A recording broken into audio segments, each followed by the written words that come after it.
a company and are completely confused by how your insurance program works, chances are you're not alone. Oh gosh, not alone at all. Gianclaudio Planzo is an HR expert with years of experience and success at decoding employees' insurance and benefit programs and explaining what every employee should know. Gianclaudio, it's good to have you here. Hey, thank you so much for having me. Actually, you're desperately needed here right now. We're not actually letting you leave today. We have a lot of questions. I understand. You say forms do not explain things like people do, so don't even try to interpret what all this means on your own. I mean, make an attempt. I mean, inevitably, we're going to get the stack of papers for our health insurance needs, and that can be very confusing, but I definitely encourage employees to reach out to their HR representative, get in touch with your office manager, whoever you can in your organization to get more clarification. That face-to-face discussion is priceless. All right, and get the facts about your coverage. There's so much information.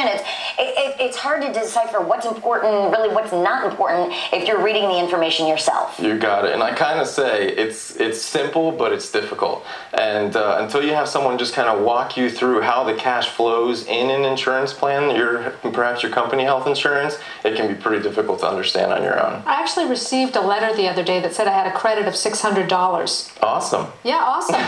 Had no idea.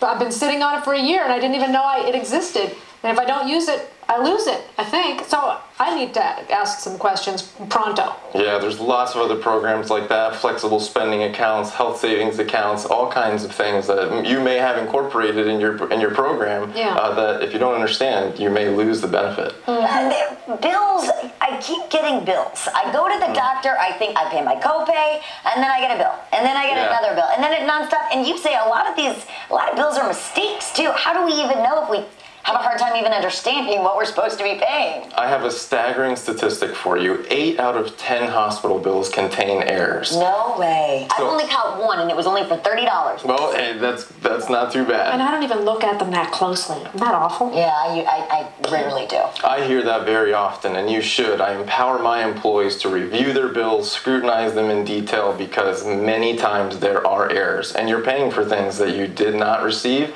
or may have been exaggerated. What about negotiating rates? I think when people see a bill, they think, okay, well, I'm going to pay it. Got to pay it. Yeah, I do empower my employees to be educated consumers and talk to your doctor, see if you can come to a better negotiation. That's probably more prevalent with hospitalization. I've definitely had some cases where I've had employees that just were in a situation that they could not afford it. And definitely work with the hospital to get on an affordable payment plan or negotiate down the principal balance. All right, let's give us a brief synopsis of in-network and out-of-network, because the general concept might be okay to understand, but then sometimes it gets confusing, or, the sidebars. Absolutely, and I'm glad you bring that up, because I've seen a spike in this problem with participants. In this day and age, we're all in plans that either require us to stay in network, and what that means is we have to go to doctors and providers and hospitals that have contracted with our policy, or they won't take our coverage. And all too often, I hear employees, they go outside of their network, and that'll cost you big bucks. Okay, let's talk about healthcare reform. But it's not affecting us now, but if it happens, what's going to happen? What's the latest on it? Yeah, you know, it's a huge political storm with healthcare reform, so I won't go there, but let's talk about just a real simple fact that came with healthcare reform for our plans.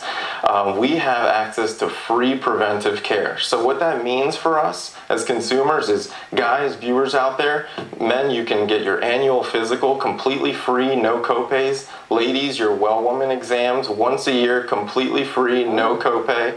And parents, even your children, they can get their well child exams annually, if billed preventive from your provider, completely free. We like the sound of free. We don't hear that very often.